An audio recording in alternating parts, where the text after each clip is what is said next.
Magandang umaga, Sir Ted, Ma'am Maricel. Mayong buntag. May puntag po. Kamusta ho kayo? Mayo. Mayo Okay. working. Opo, thank you, thank you. Ito po si Maricel, taga Malacanang Presko rito. Kaya may tanong ka agad eh. Oh. Secretary, uunahin ko na po itong kakapasok lamang na statement coming from Malacanang na nag-utos daw etong si President Bongbong Marcos ng courtesy resignation sa lahat po ng cabinet secretaries. Ito po ba ay natanggap ninyo na itong utos na to ni PBBM? Thank you, Ma'am Maricel. I'm awaiting official word from the Executive Secretary. In any event, all of us serve at the pleasure of the President. Pero prior to this instruction, ma'am, mula po kay Pangulo na courtesy resignation, kamusta na po ba yung mga cabinet meetings? Meron po bang nababanggit si Presidente na mga concerns dun sa mga cabinet secretaries? Bakit po humantong sa ganitong utos? Well, our cabinet meetings have always been quite comprehensive dahil alam na alam naman po ng ating Presidente yung lahat ng detalye ng kalakaran ng gobyerno.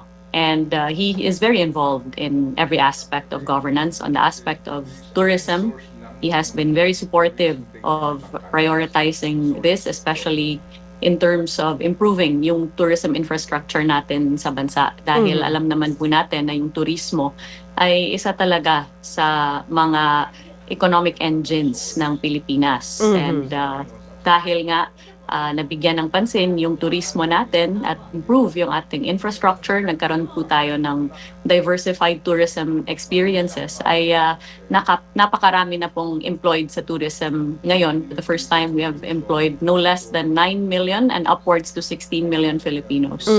Pero Secretary, of course, dahil po dito sa lumabas na courtesy resignation, we are curious kung meron po bang nabanggit si Presidente na mga issues or gustong i-resolve na mga problema, frustrations, particularly po sa Department of Tourism?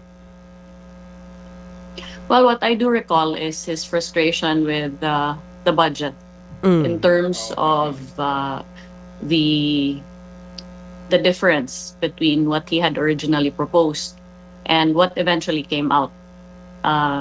And so on our end, in the Department of Tourism, our budget was slashed in terms of promotion. At alam naman po natin na yung promotions ng ating bansa ay isa sa napaka-importante na aspeto ng marketing ng Pilipinas so we can compete globally. Kaya naman po, early on in the year, lumapit po tayo sa Presidente and he shared in the frustration as to why the promotions efforts of the Philippines were being curtailed, which is precisely why, upon our request, ay pumayag po siya na i-reconstitute or dagdagan yung nawala na 400 million. Although until now, we are still waiting for the Department of Budget and Management to act on our request for reconstitution. Naunawaan po namin yung frustrations on the budget. Pero ano raw po yung gustong makita ni Presidente na pagbabago sa mga departamento in general?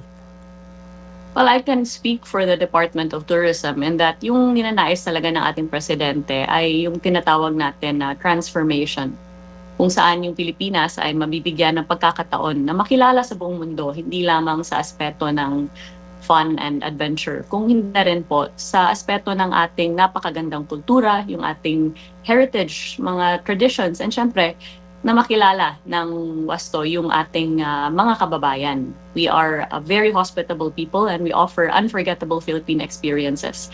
At yun talaga po yung naging focus natin in the past 3 years.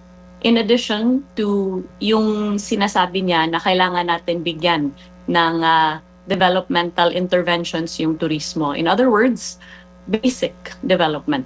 No? Yung mga restrooms natin sa onwards to our tourism destinations, and as you journey towards these places, are very lacking. That is why hindi po tayo nag-aksaya ng panahon, ay nakapag-construct na po tayo, nag-procure, and now going on the road na po tayo to 100 tourist rest areas all over the